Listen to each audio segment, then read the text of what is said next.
Do you feel like no matter how hard you try at making change and doing things differently, that you're always just falling flat on your face? You do really well for a few weeks, and then the cupcakes are served, or your kids don't come home for the holidays like you wanted, and you just say, forget it, and you eat the entire bag of Oreos that you bought because you thought your grandson was going to be there. So if this is you, or maybe you sabotage yourself with buying more fabric, or I don't know, it can all look in different ways. This podcast is for you. My name is Dara Tomasson, and this is the Quilters Coach Podcast, episode 200. Yes, 200, and it's called Perfectly Imperfect.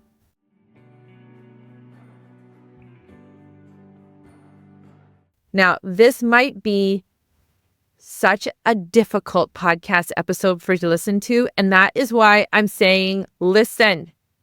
Listen, do not pause. Maybe you go for a walk, or maybe you can just start doing some strip piecing or something. But I want you to listen to this episode. You have to give this gift to yourself, to be willing to be perfectly imperfect. All right? This is 200 episodes. There are 52 weeks in a year. I have been doing this podcast for over 4 years, and it has not been perfect. And I have not executed it perfectly. I've had lots of different podcast people. I just started doing this thing where I do it on YouTube so you can actually see me, and I'm just doing it. And so this episode is going to be so helpful for you, especially for all my recovering perfectionists. Do you know how many denial clients I have? They're like, I'm not a perfectionist. And then I give them the quiz. They're like, oh, whoops. So today we're going to learn how to be perfectly imperfect. And we are going to have it. The purpose of this episode is to give you so much relief. So much relief. Okay? That is my goal. So I want you to buckle up.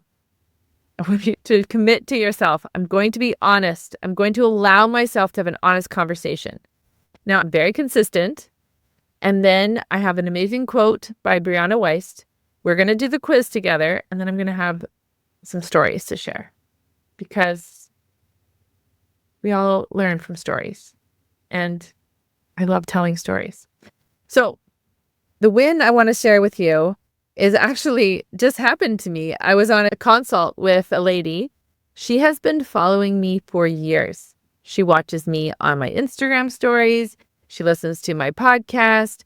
She knows that I've worked with certain quilters who have made huge transformations, but she has had a lot of self-doubt, and it's really frustrating for her. But I was actually on a walk on Saturday, and she messaged me on Messenger.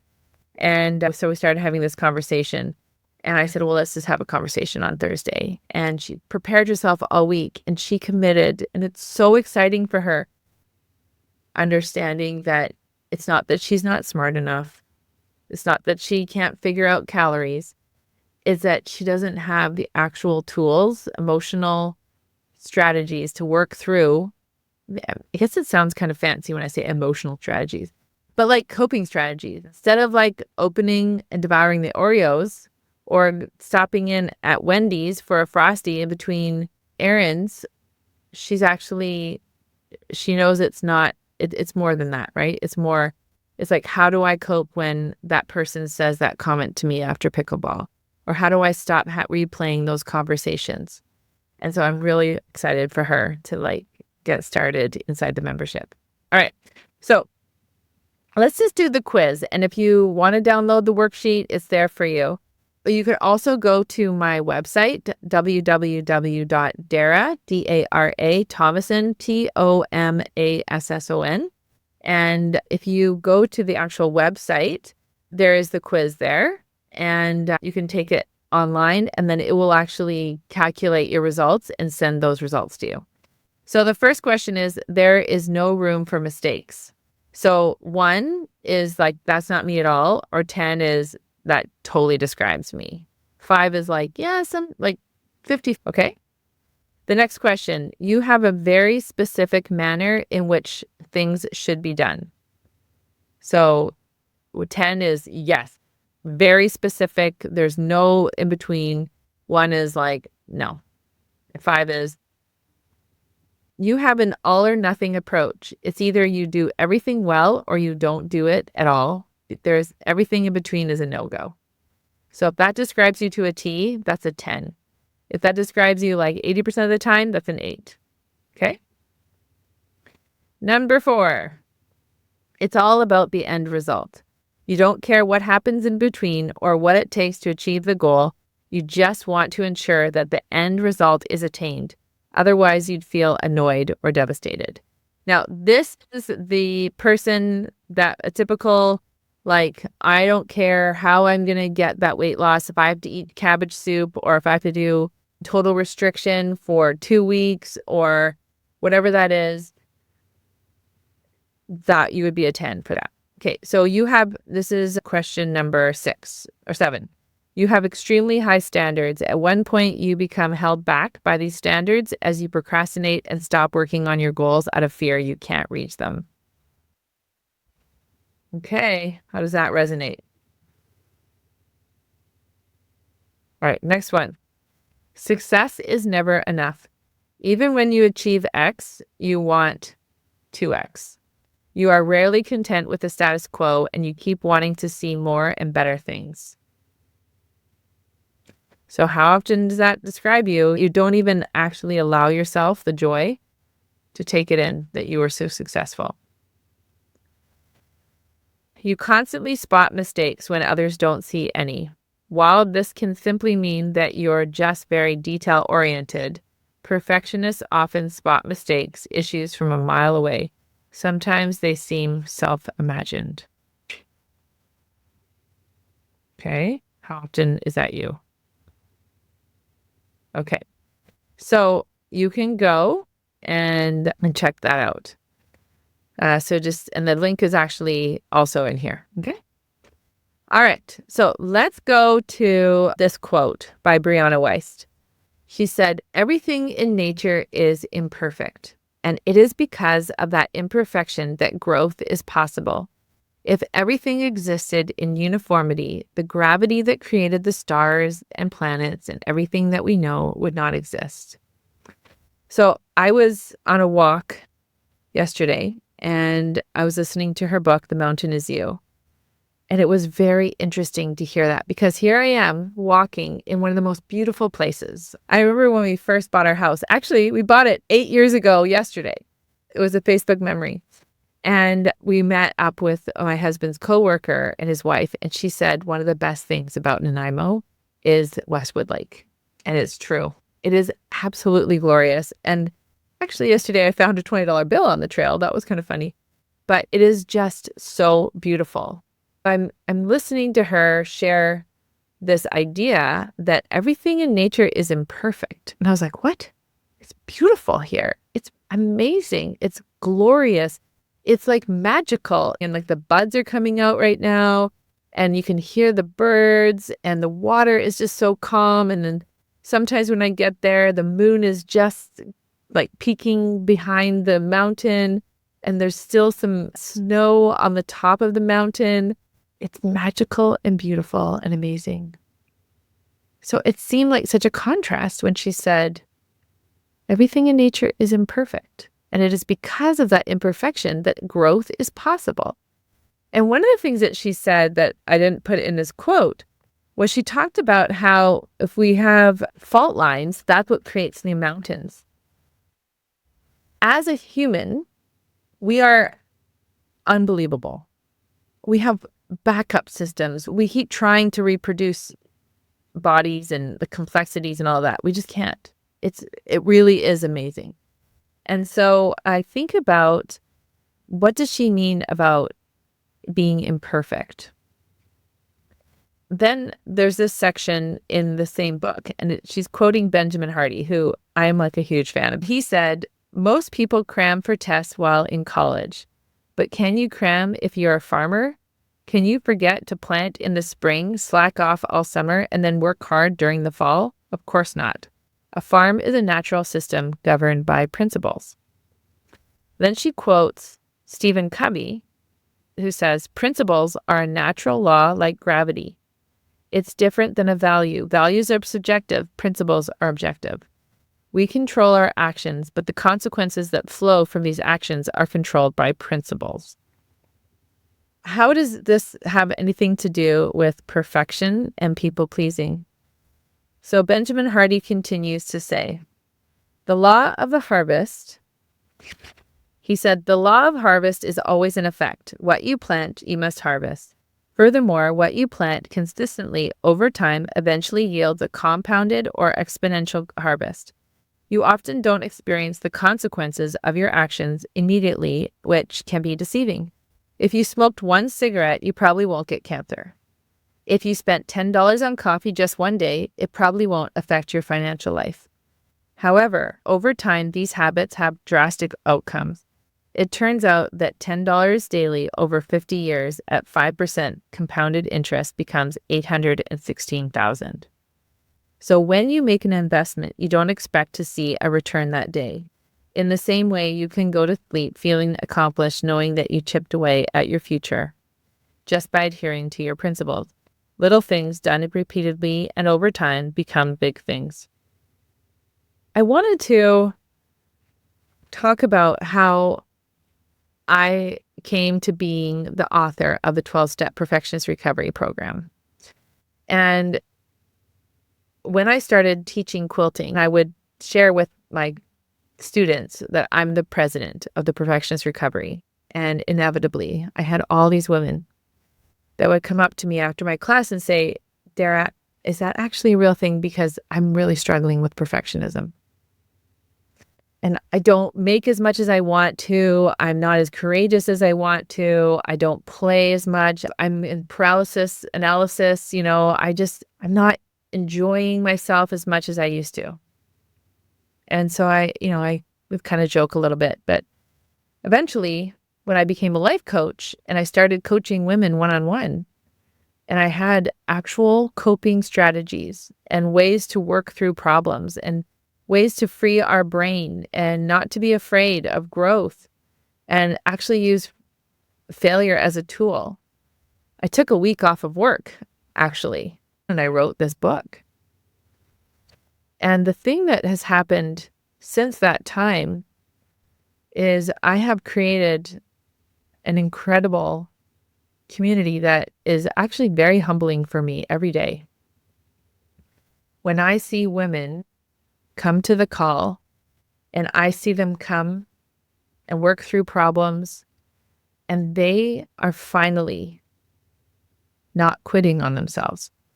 I had a conversation with a client today and she said, I always tell my grandkids and I always tell my kids not to quit on themselves. She's like, but I do it all the time. And so I asked her, I said, do you feel like you're not worth it? That you have failed so much that you're a lost cause? So going back to perfections, why do so many women struggle with perfectionism? It comes back to our basic need to be taken care of. When we're kids, when we're babies, when we're growing up, we depend on the tribe to take care of us. So whether the tribe is a family or foster care or whatever, we need these adults to take care of us. So that's why a lot of women are people pleasers, because it's like, if we do the work, if we bend, if we do what they want, then they'll keep feeding us, they'll keep taking care of us, right? Because it's harder for women to take care of themselves, especially back in those days. I mean, my great-grandpa left when he was 14. His mom died. They lived in Nova Scotia, and his dad got remarried, and the new wife didn't want his younger sisters, who were 5 and 12, and they went to an orphanage. So sad. And I did my family history, and those girls, they never did get married. They didn't actually thrive. They died younger ages than normal.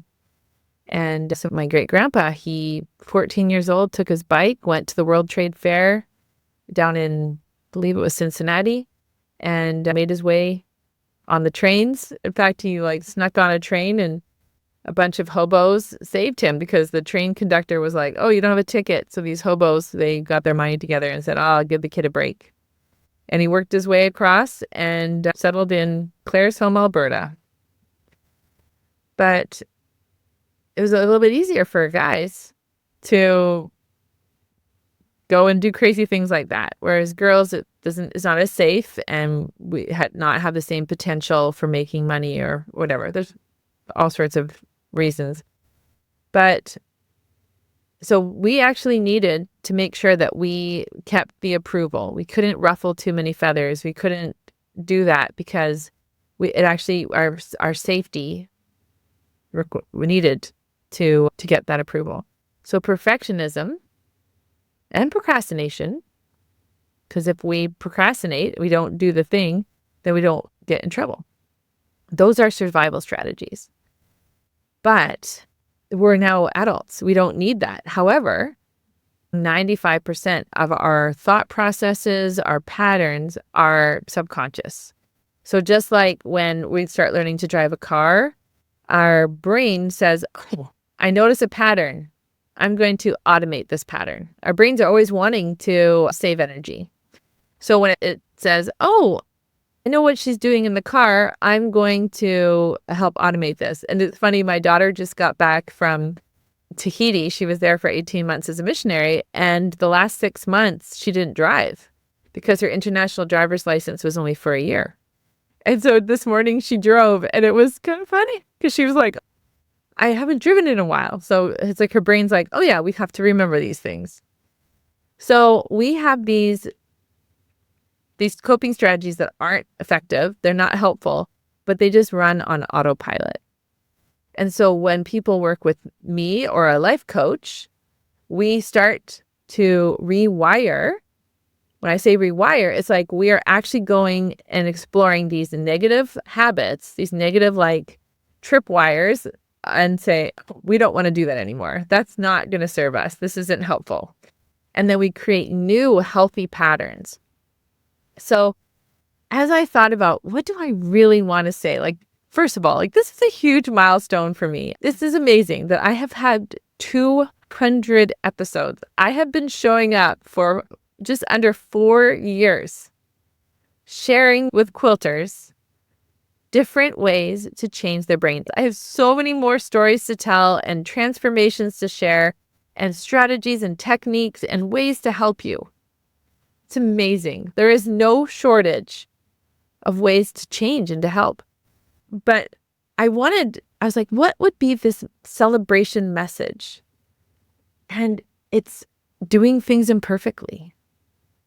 And there's a concept that I learned at the life coach school, and she called it B- work. And when I first learned that, I was like, oh, that's disgusting. And then she said, but your B-, how different is your B- to someone else's B-? Like your B- in this thing could be somebody's A++, or your B- in this thing could be someone's D-. Like we're all at such different stages. I'll never forget, I was sitting at church in the mother's lounge. Here I am with my 5th baby, and my friend, she's now my friend, just moved and had her 2nd baby and completely exhausted. And it was like, she was like walking zombie. She was so tired. And then there was this brand new mom who'd come in. So I'm like seasoned mom, 5 kids. They hadn't been there that long. And then she is in the throes of it all. And then this mom was just one baby and just hilarious. She's just like, oh, being a mom is so hard and it's exhausting. And it was so funny because when she left, my friend now, I didn't know her. It's like, I think it was like the first time I had met her. She kind of turned to me and she was just like, who is she to say anything? Because she was like, she doesn't know what it's like. So for this brand new mom, her experience was so different, and her capacity for coping and all of that was just so, so different. Every time I think about like when other people are judging other people or They think, oh, they are, who are they to complain? I just think, you know what?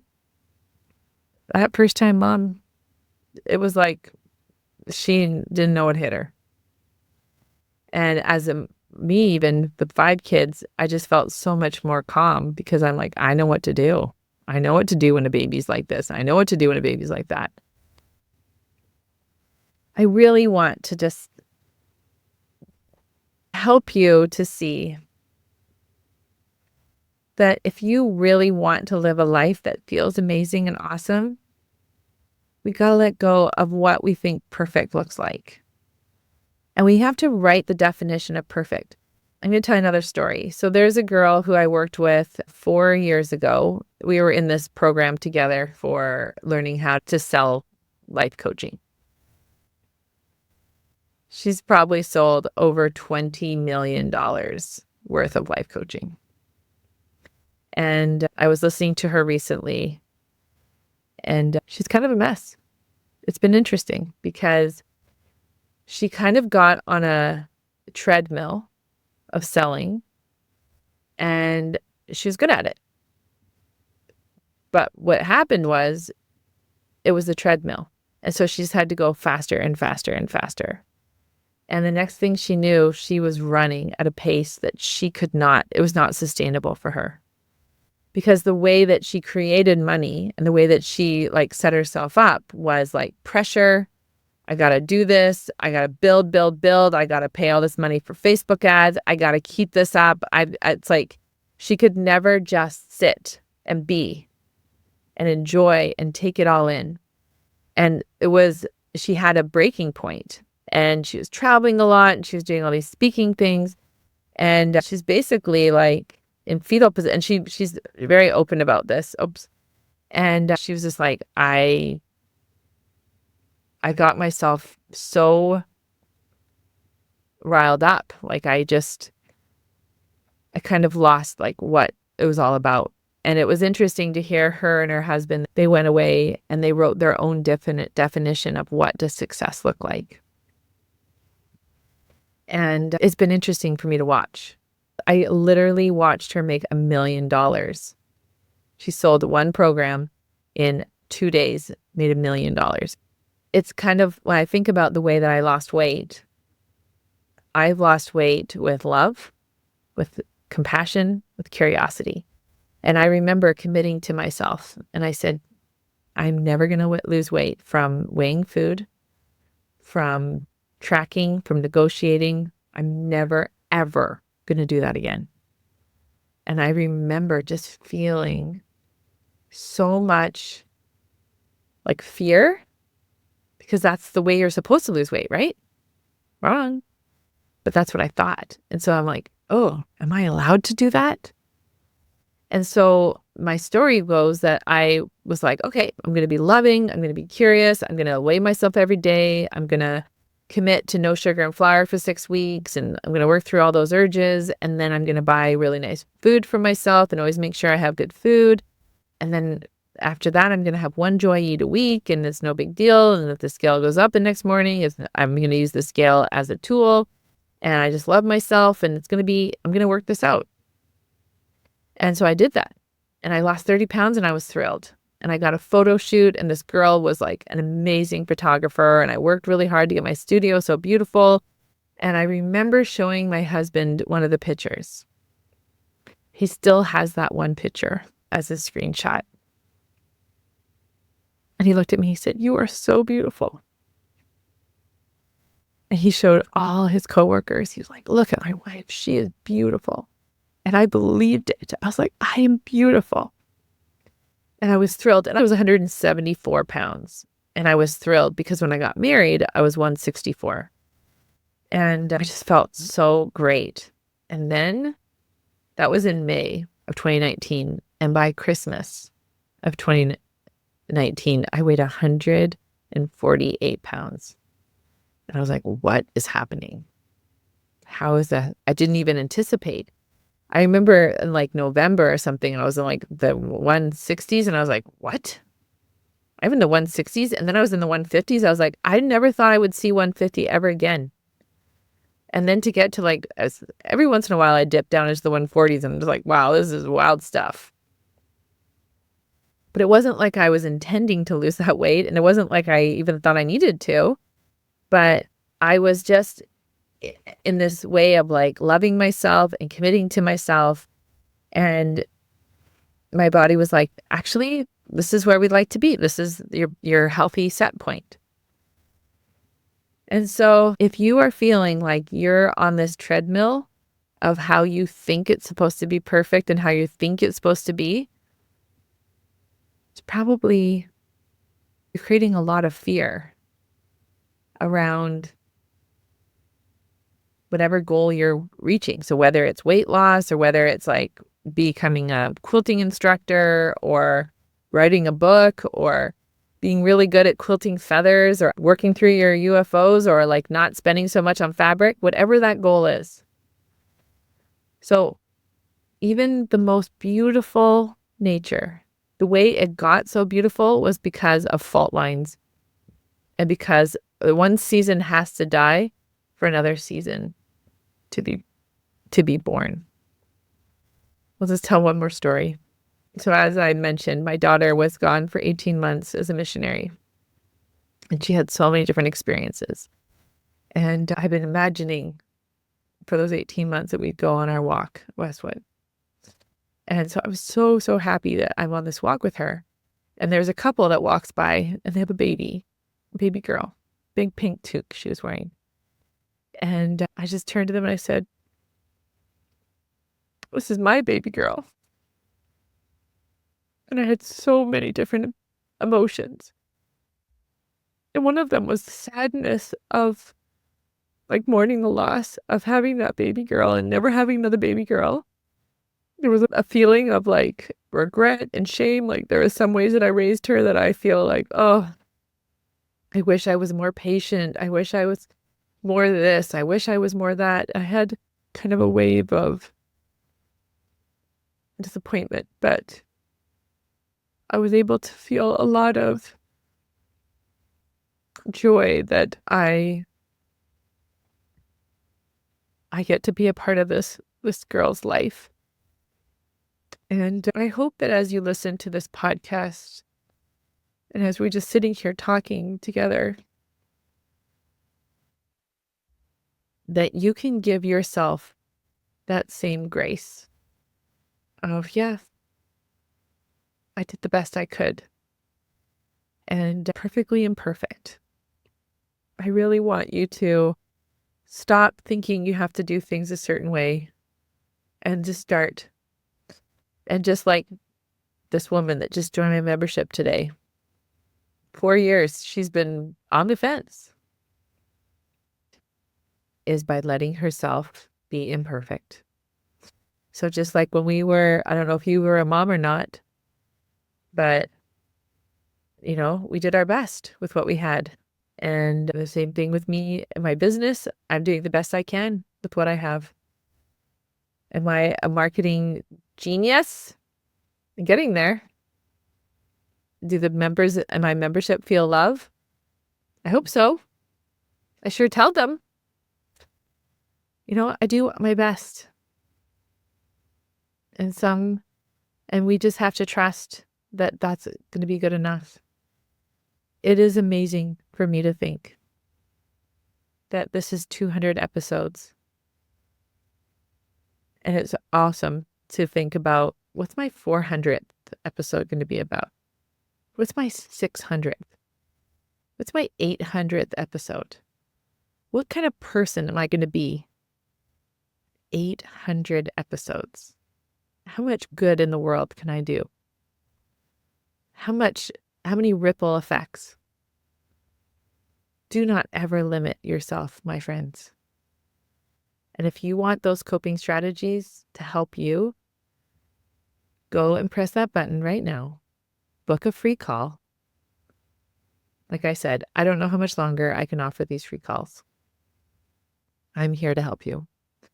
And if not, I'm telling you, inside my membership, we have so many opportunities to get help and support. You are your best investment. All right, take care. Bye.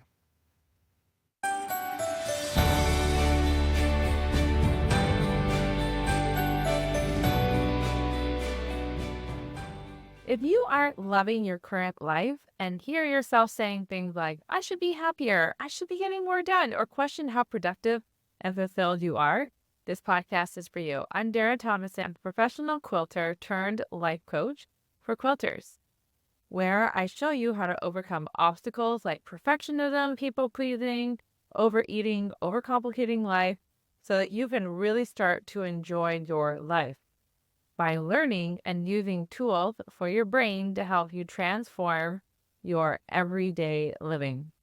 Are you ready to make these changes? I'm ready to help. Let's start your transformation one UFO at a time.